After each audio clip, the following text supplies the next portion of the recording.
My name is Adrian Bobb. I'm a VFX artist and also a filmmaker. VFX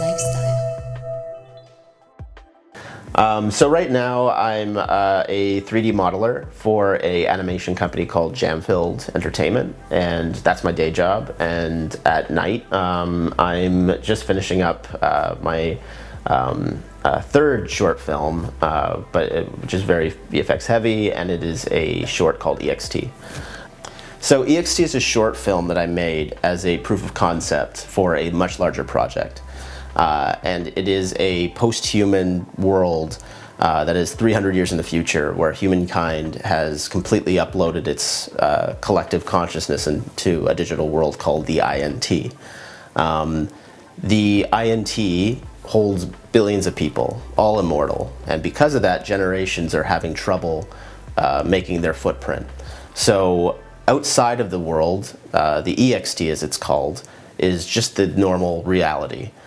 Nature's kind of reclaimed it. So there's no humans anywhere, there's no human bodies. And the system that supports the INT, this digital world, shuts down. So from the outside, so it's in danger of completely shutting down. So inside this system, they have to put together a team of people to go outside, and they do that by uploading themselves into robot bodies to figure out what happened and to stop the menace that is threatening that world. So on the surface, I wanted to make a movie that is essentially the Seven Samurai, but with robots. I wanted it to feel timeless, but at the same time talk about very human ideals and what does it mean to be human? What does that word mean? Is it bound to the physical? Is it bound to the body? Is there something more that word represents? And using it in a sci-fi world is what I love the most about this subject, is because all humanity now are machines. But some of them don't think that. Some of them feel like, oh, maybe I'm not. Maybe I shouldn't be, or I should be this way, or I should be that way. And some are very specific, that you need arms, you need legs, you need flesh, you need these things to be human. So all the characters have a struggle in trying to figure out what humanity is and how they fit into it. And because it's sci-fi, I'm interested in that exploration. Not in giving an answer, but in the exploration of it. And that's what EXT is. It's an exploration of humanity and what it means when the traditional conventions of humanity are no longer relevant. So when things change so much that older words lose their meaning. And those older words still have power. And is that power valid? Is that power necessary? Maybe that word has to change. Maybe things have to change. And I wanted to play with that in this kind of post-human sci-fi world. And that's what EXT is. So it's a very, very large project with many interesting characters. And I wanted to create a small piece of that to show as a gateway. This is the world that I've been building. And I've noticed in the short that there is an actress from the Expanse. Yeah. And how did that happen? Yeah, so early on in the project, I went through ACTRA's TIP program, which is they work with directors on a lower budget project to make sure that there's ACTRA representatives or ACTRA talent in those projects. So for this project, I wanted to showcase the leader of this group that's going out into the real world, the protagonist of EXT, whose name is Aegis Minamoto, and she is a second generation character who was born inside this digital world. So she comes from a place where she's very uncertain of her own humanity. She has all of the things we have in terms of being human. She's doubtful, she's scared, she has the full range of humanity, but because she wasn't born in similar circumstances as her mother, for example, who came from the real world, she has a lot of anxiety towards what that word means and her role in it.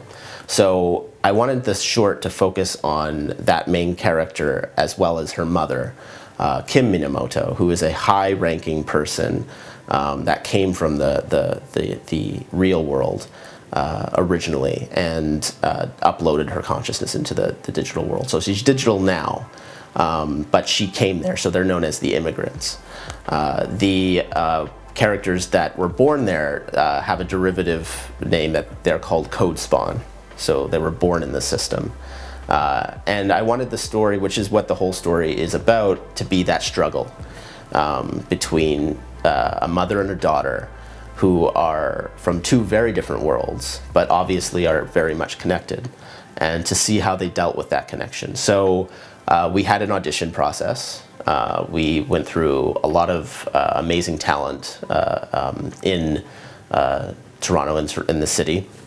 And I knew about Cara through the Expanse. I've seen her work before, but I have a lot of friends also in the industry that are actors, and that helped me kind of figuring out, well, who would you recommend in the city? And she came highly recommended.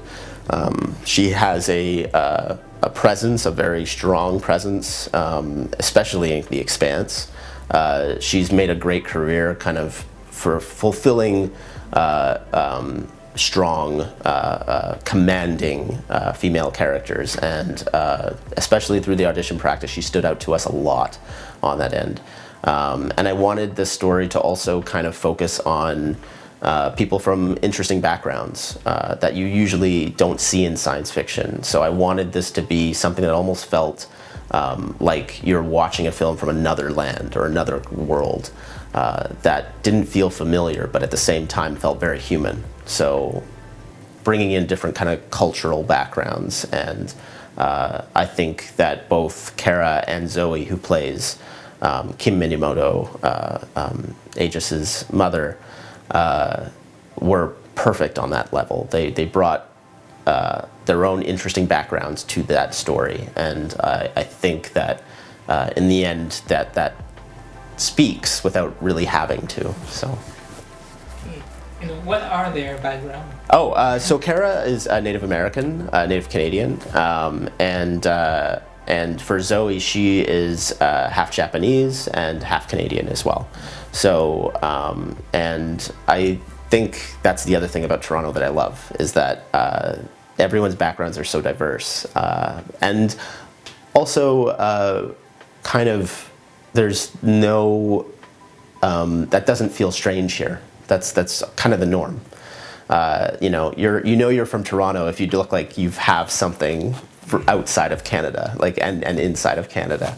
And I think that especially when it comes to the sci-fi that I want to make, I think that's very important, because growing up, I love sci-fi, but a lot of times I was seeing characters that did not look like me represented on screen. And I think that representation is extremely important, because it matters a lot. Even when I think of the heroes that I liked, that I gravitated towards, I think that they were always outsiders. There were the Ninja Turtles, who were not human. There were Terminator, who was not human. There was, you know, all unconventional kind of heroes. Spawn, when I was a huge fan of Spawn when he came out.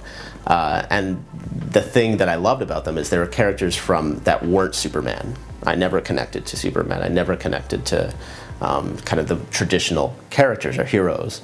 And for me, I've always wanted to have heroes that are kind of unconventional, but also very non-confident. Thank you for watching this video. Feel free to reach out at any time, and make sure to tag somebody in the comment section if you think they should watch that video. VFX Lifestyle.